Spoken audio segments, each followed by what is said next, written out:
Hey nerds, Farmer Jesse here. Welcome to Growers Daily, your daily dose of ecological farming insight. It is Monday, December 15th, 2025, aka mid-December already. How did that happen? And today we are talking about fertilizers in a couple different ways, like should you fertilize if you mulch and how to decipher those dang fertilizer labels, plus human scale farming. So let's do it.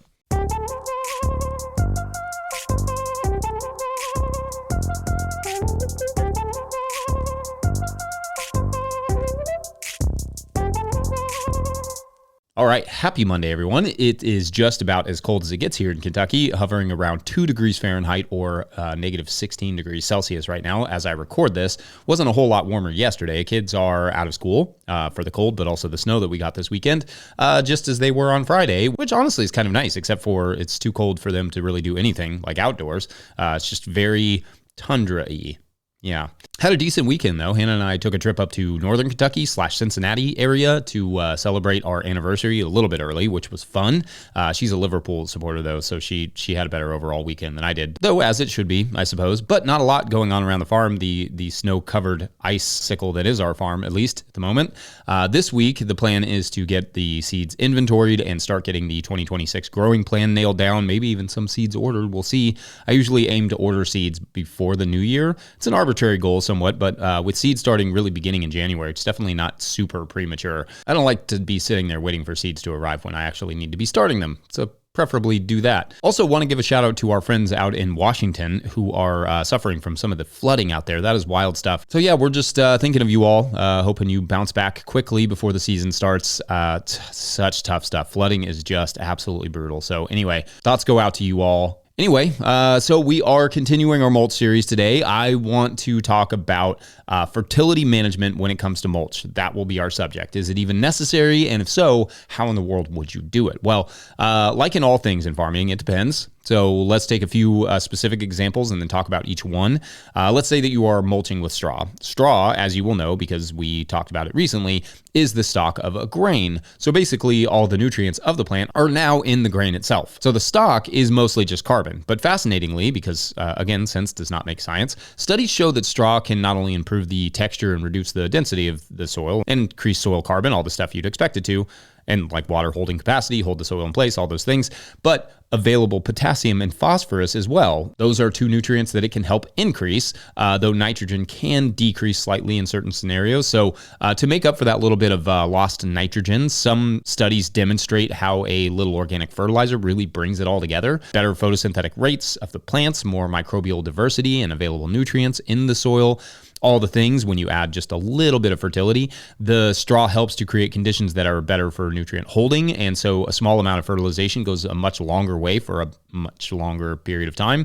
Now, it is less clear for things like hay because it is just not as well studied. The protein retained in the dried grass will result in some amount of nitrogen and other nutrient creation, and the hay will do some things to the carbon, but it's not totally clear how much. Either way, a small amount of organic fertilizers can go a long way here too. You just need to use probably a little bit less than you would for straw mulch. This fertilizer could be added in a liquid form, like via, some sort of fertigation system. Could be added in compost and then applied to the surface before applying more hay or straw mulch. It can also be mixed responsibly and lightly into the holes where the plants will go, as long as you are mindful of not adding too much nitrogen. You don't want just like big leafy green plants with no fruit on them. And my general preference there is to dig a hole, mix in some compost, and then plant the plant. Obviously, use a soil test for some general guidance on amending, like what you're going to add and by how much. Additionally, one could rake the mulch back, whatever mulch is there, apply the fertility, and then remulch it, especially on a smaller scale. Now, if using compost as your mulch, you can simply add the amendments to the compost and then sort of rake it in, or add it to the next round of compost to be applied. If you're using plastic, burlap, or some other physical mulch like that, you may have to apply your fertility through fertigation, through like drip lines, or remove the mulch, add the fertilizer, and then reapply that mulch. Either of those would work. Fertigation like that is a larger topic because good fertigation setup has to be smartly assembled to both work properly and often meet safety guidelines, because if you're using like a fish emulsion, you don't want that to go back up into your lines.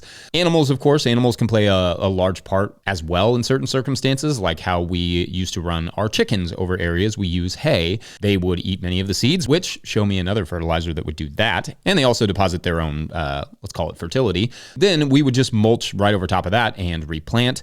Anyway, I guess that's the basics of fertilizing with mulch there. Let me know what else you might like to hear about with that or what else you might say. Otherwise, we're going to take a quick break. And when we come back, understanding those fertilizer numbers on the preferably organic fertilizer packages, NPK. Sorry, BRB.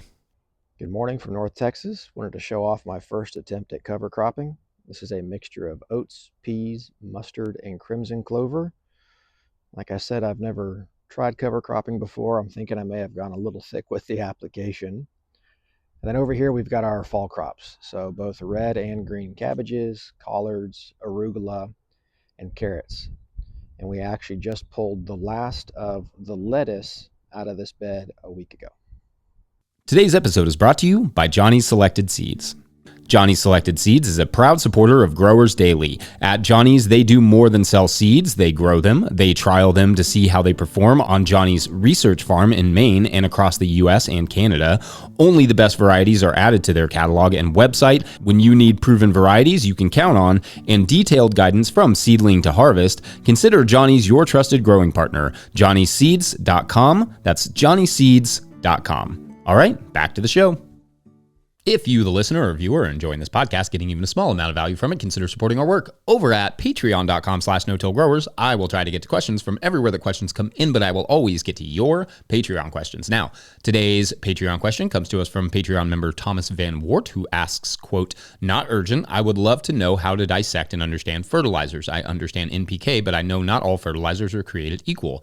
I assume if I run out of 333, I likely can't just triple the use of a 111, and the origin of the fertilizer, alfalfa or fish or bone meal, matter as well," end quote. All right, so a great wintertime topic here. Fertilizers and the numbers and origins, all that stuff. Love it. A lot to say there. Okay, so when you send off a soil test, depending on where you get that test done, but especially if that place is your local ag extension office, they will likely send you back a recommendation for something like 555 fertilizer. Those numbers are associated with nitrogen, phosphorus, and potassium in that order. NPK, nitrogen, phosphorus, potassium. They represent the level of those nutrients by weight. And to be clear, organic fertilizers have these numbers too, so I'm not even really at all talking about conventional fertilizers. So what the numbers mean is that if a 1 pound bag of fertilizer is a 10-10-10 fertilizer, it has 10% of each nutrient per pound. So to answer your question, yes, your 1-1 wood could be tripled to make 3-3-3, but you would just need and be using triple the amount of that fertilizer. The one thing to take into consideration there is almost all mixed fertilizers also contain other nutrients. So although maybe you want triple the amount of X nutrients, but then you realize you don't want to triple the amount of, say, sulfur or iron or whatever else it may contain. If that's the case, then maybe you want to go a different direction. Some alternative approaches are to simply piece it all together. Maybe some blood meal for your nitrogen needs, or some rock phosphate or seabird guano or whatever is available for you for your phosphorus needs, and some potassium sulfate for the potassium. That is possible, but it's going to take a little bit more work than probably necessary. The easier and perhaps better approach is to simply buy the closest thing to what you need and use that. Even if it's a little bit off, it's going to be fine as long as it's not over applied. And I should say, especially when it comes to some of those premixed ones that contain other nutrients like sulfur, iron, etc., if you are certified organic, you have to show a deficiency in those nutrients to be able to use that fertilizer. So that's just like an important note if you're thinking about certifying organic or if you are certified organic. Anyway, even if it's a little bit off, it's going to be fine as long as it's not over applied. This is called directional nutrient management, where you are basically pointing the nutrients in the direction that you want the soil to go. A lot of us are dealing with high phosphorus levels from compost though. So if you just skip the premixes for some nitrogen and potassium options, I think that's fine too. Though I do generally recommend running it by an agronomist just to make sure you're not throwing something way off or getting your numbers wrong or whatever. You obviously do not want to over apply some things like nitrogen, or you will get big bushy plants and or dead ones. In terms of origins, well, that is a huge topic. Some of the rock minerals are being overmined and others are still in significant abundance. Rock phosphate is one that gets a lot of attention, as some researchers have suggested we could run out of it in like 50 years, though others contend it could be much longer, but it is finite and it will run out eventually. So minimizing our usage of those minerals is generally a good idea. For that reason, there's also a lot of work being poured into reclaiming phosphorus. And of course, compost can be our entire phosphorus on most of our scales, at least in the small scale world. Then you have, the fish and blood and feather meals that come largely from factory farms and factory meat processing. It's kind of reclaiming a waste and doing better by those animals, but it's also, giving those companies more revenue. So pick your poison there, I suppose. I've mentioned this before, but there is also this bizarre relationship or connection between farming and waste management that I've never been able to fully articulate, but I think some percentage of it is just that there is a profound amount of waste in the world, waste that we can turn into more food. And I think instead of treating that like a negative, treating it like an opportunity is important to our survival and thrival, which my autocorrect suggests is not a word, but I suggest it should be. Anyway, did I answer the question? I think so, but I'm happy to do more on this particular subject. Just let me know what I missed or maybe got wrong or got incomplete. Otherwise, we're going to take a quick break, and when we come back, we'll only take on as much as humans can handle. Interesting. Be right back. Hello, Growers Daily. Ever wonder what you can do with your pruned branches? I built a hugelkultur bed. Growing cover crop right now. Today's episode is brought to you by FarmRaise. Still struggling with your balance sheet? Your lender's asking for a balance sheet and you're stuck with a spreadsheet mess or guessing your numbers? FarmRaise Tracks takes the stress out of farm finance. With one click, you can generate an accurate, up-to-date balance sheet that shows your assets, liabilities, and equity. No accounting degree required. You'll be ready for loan applications, tax season, or just a clearer picture of where your farm stands. Join thousands of farmers using Tracks to build stronger businesses. Get 20% off with code NOTIL20 at farmraise.com for the lifetime of your membership. Today's episode is also brought to you by Farmhand. Farmers who partnered with Farmhand say they grew an average of 63% this year because it's more than software. Farmhand is your business coach and assistant, helping to sell out, save time, and grow smarter with real data from real farms, shaping websites that convert, campaigns that sell, and fulfillment systems that run smoothly. Curious what that looks like? Meet the founder, Ari, at farmhand.partners/no-till and see the same insights and support the fastest growing farms rely on every week. That's farmhand.partners/no-till. All right, back to the show. Human scale farming. A few years back, I started seeing this term, human scale farming, pop up more and more. And I think it's interesting, and I also think it's easy to misunderstand. To back up a little bit, the idea with human scale farming is that you are building a farm that is not overly mechanized, but that can be maintained and managed by humans. I'm going to quote from Daniel Mays' excellent book, The No-Till Organic Vegetable Farm, quote, "Human scale refers to tools, practices, enterprises, and organizations that are sized for human use, satisfaction, and comprehension. When the farm is sized to celebrate the fulfilling nature of human work, the work itself benefits from the increased care that this scale affords. Human scale honors work as craft instead of monotony, and it implies a minimum of machinery." In his ever-relevant book, Small is Beautiful, economist E.F. Schumacher writes about the difference between a tool and a machine, the former being an extension of the worker's hand and a positive influence on his creative ability, and the latter offering a mechanical replacement for the essential human part of the work, end quote. Now, I think where this idea of human scale gets confused is that it can't also be productive or profitable. It can, and in some ways it could be essential to it, especially on a small scale.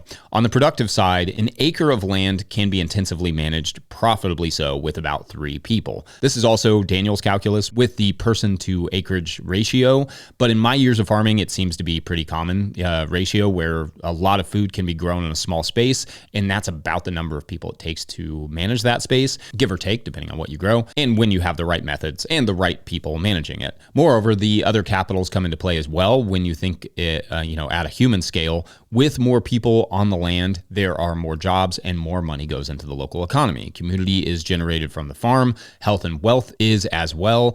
Human scale does not mean no tractors necessarily. It means that the work the tractors do are to add efficiency and enjoyment, not replace the work of humans. Making and then hauling compost in wheelbarrows, for instance, it's fun for a while, sure, but if you had to cover, 3 or 4 acres with compost by hand, turning the pile and then filling every barrow yourself and then hauling it out to the field, that would burn you out. And it would reduce your ability as a farm owner to be profitable. Finding workers would be hard as well. I don't know many people who are going to get excited about that particular job. So perhaps the tractor and or the walk-behind tractor help to ease that burden a little bit. but not entirely replace the work itself. Anyway, it's fine line, of course, but that balance between machinery, tools, and workers. Think of it as the tools you get, if they should break down at the wrong time, should not devastate the day or the season. That, to me, is a good barometer for what constitutes human scale. Anyway, what does this idea mean to you? Does it mean anything? Does it resonate? Let me know. Otherwise, we're going to call it a Monday. Don't forget, No Till Growers is now officially a nonprofit 501c3, so donations are tax deductible. Greatly appreciate it, and it's the end of the year, so you're into your tax breaks. You can do that. Just learn more in the show notes. Please make sure to like and subscribe and/or follow wherever you're getting this podcast. That's an easy way to help us out as well. Enormous thank you to all of our show sponsors, and if you'd ever like to sponsor the show, you can reach out to Farmer Michelle at notillgrowers.com. Huge shouts to Willie Breeding for the theme music, Mike Hilbert for the production help and editing, and also my wife Hannah for everything in the world, absolutely everything. Also, shouts to Epidemic Sound for the background music that you can hear. Pick up a hat or a copy of my book, The Living Soil Handbook, at notillgrowers.com to support our work. Big thank you to everyone over at patreon.com/notillgrowers, where at a certain level, or if you just bump up from one level to another, you sign up in the month of December, you get a shout out on the show. So big shout outs today to John, Renee, Dan, and Andrew, say my darn name, Bunker Alien Hofbauer. That was an interesting name that your parents gave you there, Andrew, but I don't judge names.